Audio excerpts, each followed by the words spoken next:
We enter 2026 with strong momentum, expanding backlog, and increasing global demand. That's CEO Eric Brock on the Q4 earnings call. And normally I'd take a line like that with a grain of salt because every CEO says something similar. But then you look at the actual numbers, and I got to be honest, the revenue trajectory here is unlike anything I've seen from a company this size. Full year 2025 revenue came in at $50.7 million, up from $7.2 million in 2024. That's 605% year-over-year growth. Q4 alone delivered $30.1 million, which was a 629% increase over Q4 2024 and a 198% sequential jump from Q3. And then management raised the 2026 revenue target to at least $375 million, which is more than double their prior guidance of $170 to $180 million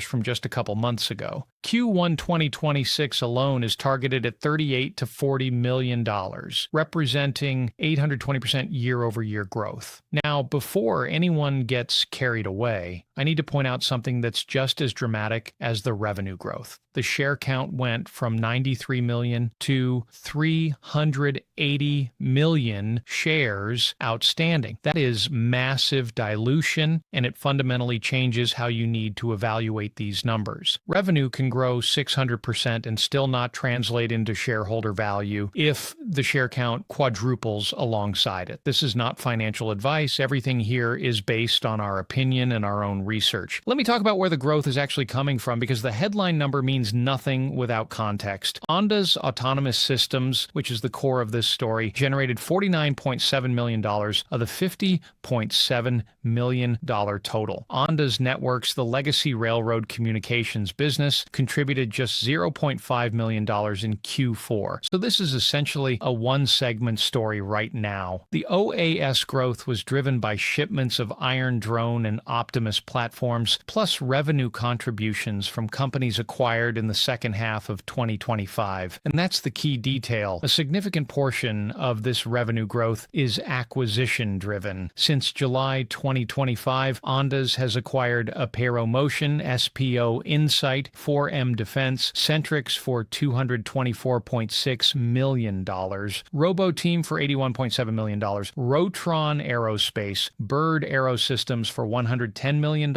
Indo-Earth for $6 million, and announced the Mistral merger valued at $175 million, with closing expected in Q2 2026. They've also made strategic investments in PDW Holdings, World View Enterprises, Rift Dynamics, and Firestorm Labs. That is an extraordinary pace of M&A activity, over $700 million in announced acquisitions in roughly 9 months. The 2026 revenue target of $375 million explicitly includes significant contributions from these acquired businesses. In my opinion, the organic versus inorganic growth split is something investors need to understand clearly, because it directly affects how sustainable and repeatable this revenue trajectory actually is. On the Palantir partnership, or which we covered in our previous video, management provided more detail in this earnings release. CEO Brock described it as extending well beyond a traditional collaboration, supporting Ondas' layered ISR roadmap by integrating aerial, ground, and now stratospheric sensing capabilities into unified AI-driven platforms. With the World View partnership added, Ondas is building what they describe as a vertically integrated sensing architecture, from low-altitude drones all the way up to stratospheric platforms, all connected through Palantir's AIP platform. There's also the ONBERG joint venture with Heidelberg. A 51% owned entity based in Germany establishes a European manufacturing and go-to-market platform focused initially on counter-UAS and ISR systems. In my opinion, the strategic vision here is genuinely ambitious, but I want to be careful about the gap between vision and execution, integrating 10-plus acquisitions while simultaneously scaling manufacturing, building European operations through a joint venture, and delivering on a Palantir Palantir integration is an enormous operational challenge. Management has set profitability targets of product-level profitability by Q3 2026, OAS-level profitability by Q3 2027, and company-wide profitability by Q1 2028, which means investors are being asked to accept losses for at least another 2 years while the platform scales. Financial picture beyond the revenue line tells a more complicated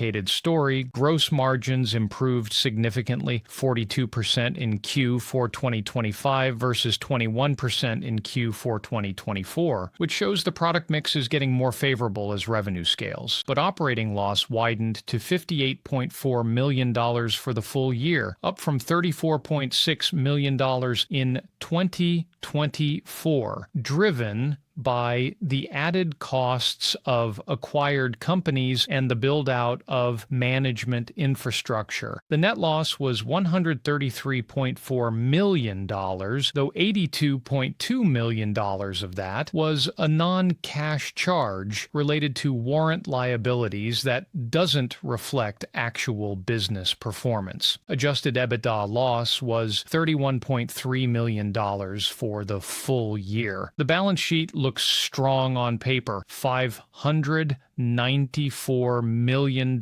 in cash at year-end, plus roughly $960 million raised in January 2026, bringing the pro forma cash position to approximately $1.55 billion.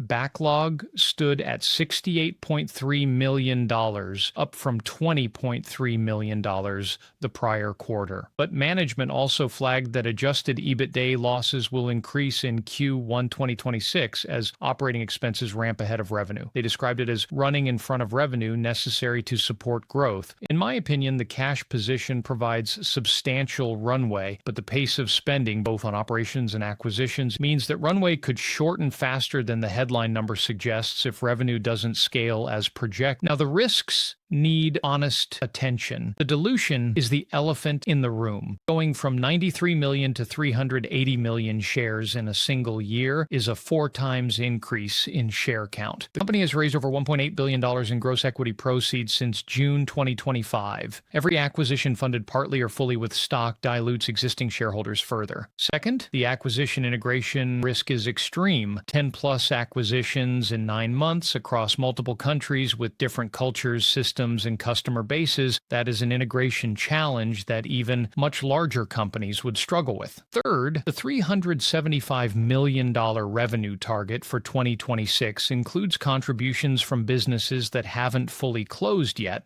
like Mistral. If any acquisition faces regulatory delays or integration stumbles, the revenue target could be at risk. Fourth, despite the impressive top line, Ondas is still deeply unprofitable. The path to company-wide profitability by Q1 2028 requires sustained execution over nearly 2 more years, and profitability timelines for high-growth acquisitive companies have a tendency to slip. Fifth, the dependence on government and defense contracts means political shifts, budget changes, or procurement delays in any of several countries could impact the order pipeline. So where do I land on this? In my opinion, the revenue trajectory at Ondas is objectively remarkable, going from $7 million to $50 million to a target of $375 million in 3 years is the kind of growth curve that demands attention. Palantir partnership, the World View stratospheric integration, the ONBERG European JV, and the $1.55 billion